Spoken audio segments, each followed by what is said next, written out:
Nag-alakobi si Kyrie sa last game niya sa Dallas versus Sacramento Kings. Na-injured na pero tumira muna siya ng free throws bago umalis ng game.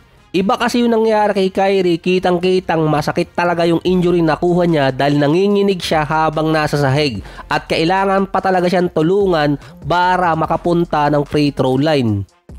Sa isang play habang papasok ng lane si Kyrie, na hyperextend yung kaliwang tuhod niya. Alanganin pa yung pagbagsak niya sa sahig. Ang unang sinabi doon ng Dallas, knee sprain lang ang nakuhang injury ni Kyrie. Ito yung common na mangyayari na injury sa player kapag na hyperextend ang tuhod. Katulad ng kay Paul George na 2 beses na ngayong season.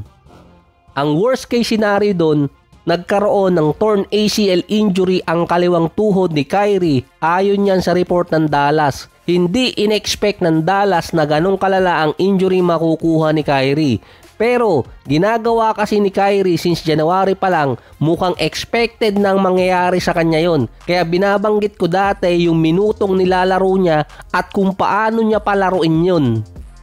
Buong season ang mawawala si Kyrie at possible abutin siya until next year as in 2026 dahil ang recovery time ng ACL injury ay nasa 8 to 9 months. Hindi pa kasama dito yung rehab at conditioning. Based din sa timeline, mga December or January na next season ang possible return date ni Kyrie kung hindi magkakaroon ng komplikasyon ang tuhod niya. Halos ganito yung nangyari dati kay Jamal Murray noong 2021. Nung papatapos na ang season at dahil din sa schedule, bumigay din ang tuhod niya at nagkaroon ng ACL injury. Ilang buwan lang dapat siya mawawala dahil sa recovery. Tumagal yun ng isang buong season, halos nasa 1.5 ata rin bago siya nakabalik. Mas bata noon si Jamal Murray kahit naman si Klay Thompson noon nagkaroon ng ACL injury, ang tagal din niya bago naka-recover. Si Derrick Rose ganun din.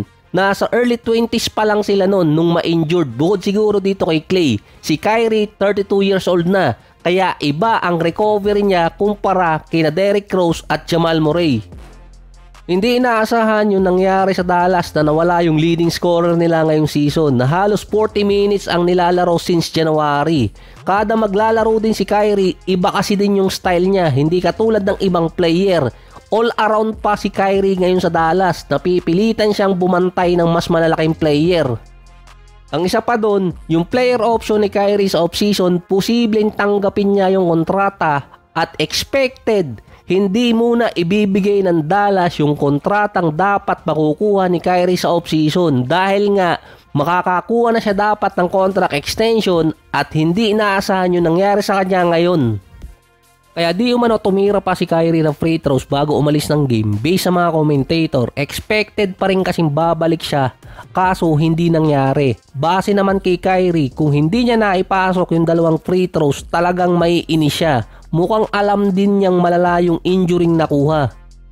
Dahil sa mga player na nagkaroon ng ACL injury, hindi na talaga nakabalik sa dating form. Makabalik man sa paglalaro, iba na yung style. Si Jamal Murray siguro nakabalik pa rin. Si Derrick Rose nung nagkaroon siya ng same injury na wala yung explosiveness at bilis. Si Kyrie kailangan din niya ng speed dahil sa kanyang style. Based din sa history ng injury ni Kyrie, meron na talaga siyang tendinitis sa kaliwang tuhod. Yung report kasi doon non-contact yung injury nakuha ni Kyrie. Pero tumama kasi talaga yung kanang tuhod niya dito kay Valanciunas base sa replay. Doon siya nawala ng balanse. Bago pa yung injury ni Kyrie, nag-announce pa noon ng Dallas na tataasan nila yung ticket sa mga games nila. Lalo ngayon wala ng star player ang Dallas, si Anthony Davis. Hindi pa alam kung kailan makakabalik, paiba-iba pa yung update sa kanya. Sila pa yung possible na malaglag sa play-ins kapag nagkataon. 4 na games ang hahabulin sa kanila ng nasa number 11 at number 12.